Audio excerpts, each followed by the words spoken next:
নমস্কার বন্ধুরা, আমি রূপম আসলামের জন্য একটা নতুন গল্প নিয়ে হাজির হয়েছি। গল্পের নাম শ্মশানের আলো আধারে। গল্পটা শুরু করছি, শুনতে থাকো। পুজোর সপ্তমী থেকে শুরু হয়েছিল রিকের অস্বাভাবিক স্বপ্ন।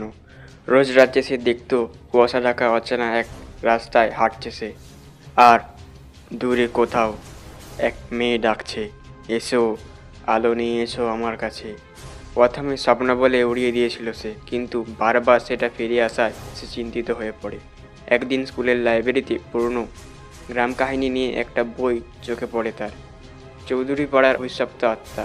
সেখানে লেখা রি দিয়ে নাম। এক মেয়ে আত্মহত্যা করেছিল প্রেমিকের অবহেলায়। প্রতি কালী পুজোর রাতে শ্মশানঘাটে তাকে দেখা যায়। কেউ যদি তাকে আলো দেয়, তার জায়গা থেকে যেতে হয়। আর সেই নাম ঋদ্ধিমা, ঠিক যেটা রিক স্বপ্নে শুনেছে। রাতের স্বপ্নে একদিন ঋদ্ধিমা তার সামনে এসে দাঁড়ায়। আমার গল্প শুনবে রিক? তুমি কে? কেন আমাকে ডাকছো? কারণ তুমিই পারো আমাকে মুক্তি দিতে, কারণ তুমি ঠিক তার মতোই। 1975 সালের কথা।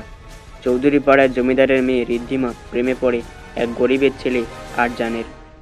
সমাজ মেনে নেয়নি। আরজান একদিন হঠাৎ উধাও হয়ে যায়। ঋদ্ধিমা বুঝতে পারে ওর বাবা হয়তো কিছু করেছে। এক রাতে পুকুর ঘাটে কাঁদতে কাঁদতে সে আরজানের শেষ চিঠি পড়ে। আমি ফিরে আসব, আলো নিভিও না। সেই রাতেই সে নিখোঁজ হয়। আর চোখ খুলে দেখে নিজেকে শ্মশানের পাশে পড়ে থাকতে। আমি মরিনি রিক, আমাকে খুন করা হয়েছিল।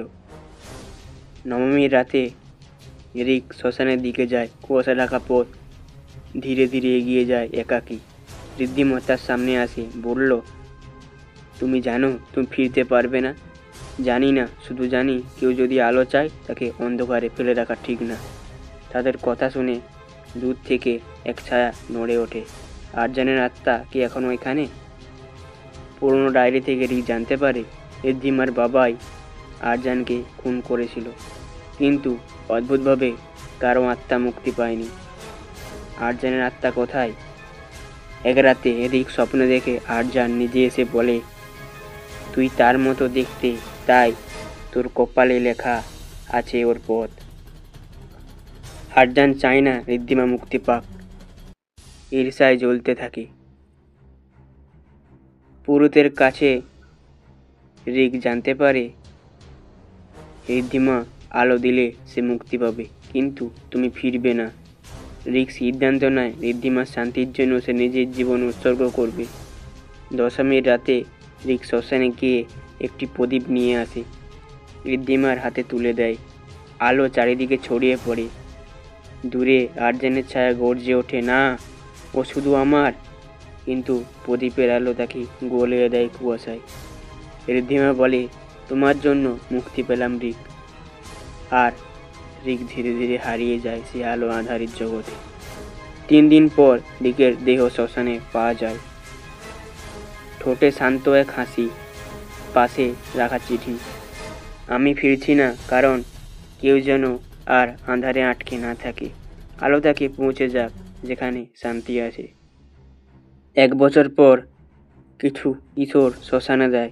একজন বলে ওই চাতালে নাকি এক মেয়ে আর এক ছেলে বসে থাকে। তারা চুপচাপ, কিন্তু বাতাসে থাকে একরাশ শান্তি। আর দূরে কোথাও বাজে অদৃশ্য সুর। আলো আঁধারির ফাঁকে যারা থাকে, তারা যদি ভালোবাসে, তবে তারা হারায় না, তারা মুক্তি পায়। বন্ধুরা, গল্পটা আজকের কেমন লাগলো অবশ্যই কমেন্ট জানাবে। যদি ভালো লাগে অবশ্যই ভিডিওটা লাইক করবে। আর যদি চ্যানেলে নতুন হয়ে থাকো, চ্যানেলটা অবশ্যই সাবস্ক্রাইব করে পাশে থাকবে এরকম আর নতুন নতুন গল্প শোনার জন্য। আজকের মতো এতটাই, ধন্যবাদ।